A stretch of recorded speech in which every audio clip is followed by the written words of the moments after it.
Good morning, student. This is 8th class, chapter number 11. I am Joginder Kumar. Here we will discuss the chapter Colonialism and Urban Change. In this chapter, we will discuss about the history of cities, town, and the lives of the ordinary people, how the town and cities emerged as the economic centers, trading center, capital town, and the pilgrimage centers. Now, what do we mean by colonialism? Colonialism means a policy by which a nation maintains or extends its control over foreign dependency or the subjugation of any one country or another country by any another country by fair or foul means. Means it is an subjugation of any country to the another sovereign country. It includes the political occupation along with the economic exploitation and the domination also. Now, the meaning of urban change and the colonization. The urban change means the change in the location and the status of the different towns and the cities due to the change in the political conditions of the country. The colonization of India had begun in 1510 when the Portuguese established new port town Panaji in Goa, and that is later in Bombay, now it is Mumbai, 1532. They were followed by the Dutch who came in Machilipatnam in 1605 and the Nagapattinam in 1658. The French came in Pondicherry, now it is called as Puducherry, in 1673, and the Chandernagore in 1690. The British established themselves in Madras, now Chennai, in 1639 and Calcutta, now Kolkata, in 1690.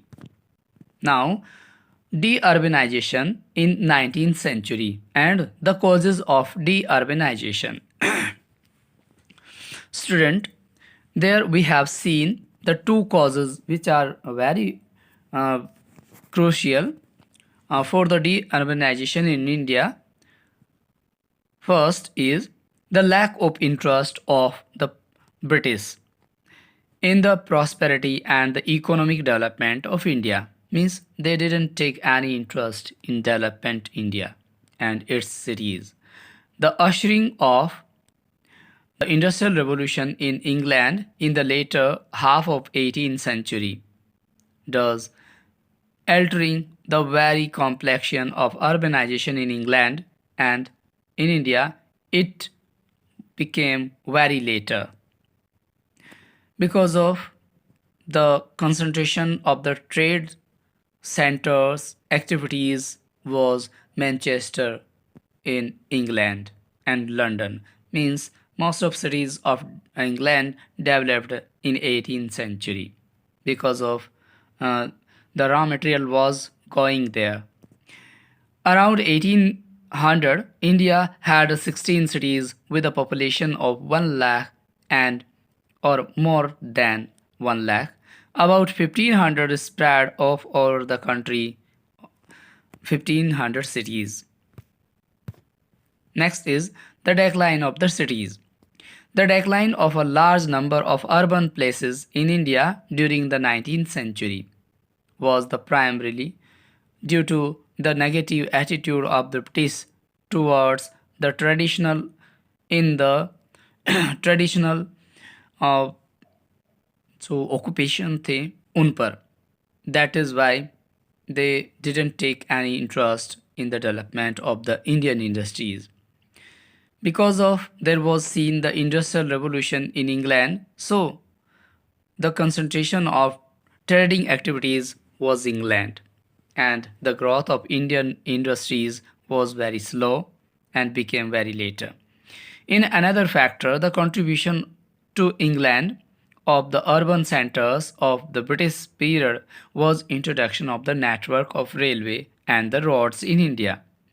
When the railway industry resulted in the diversion of the trade routes in India in the different channels, every railway stations became a point of export of raw material, and such the old cities lost their old importance. Now we have seen some influences on the urbanization in India during 150 years, not 50, 150 years the British rule in India. So this changed the whole situation of the Indian cities, transformed totally. First, we seen here the emergence of the metropolitan cities.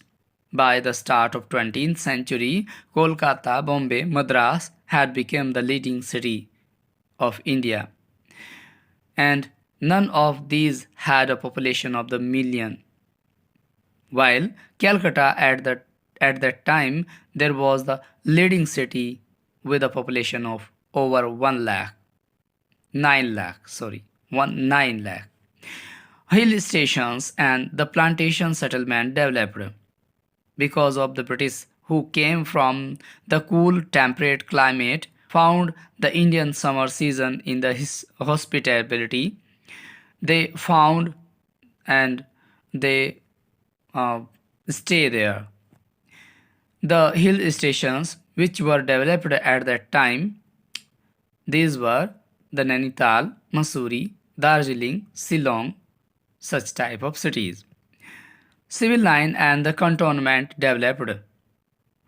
Whether the company and the British government officials work there was the civil lines developed, and for their protections, means for the protection of the officials, there were cantonment were made. About 114 cantonment were built late in 19th and 20th century for the protection purposes. Next is the British influence in railways, industrialization and urbanization. Because of these all grew hand in hand. Railway contributed the expansion of trade and introduction of the modern industries, does indirectly help the process of the urbanization. Some railway stations developed there in India: Jamalpur, Bihar; Voltaire in Andhra Pradesh; Bareilly in Meerut, and Nagpur. Next is urban amenities and urban administration improved. It was the one measure of the benefit of the British rule was improvement in the civic amenities. Civic means civil amenities. Amenities means facilities. In some major cities at least. These were the pipe water supply, street lighting, domestic electricity supply, sewage, and shopping areas also developed.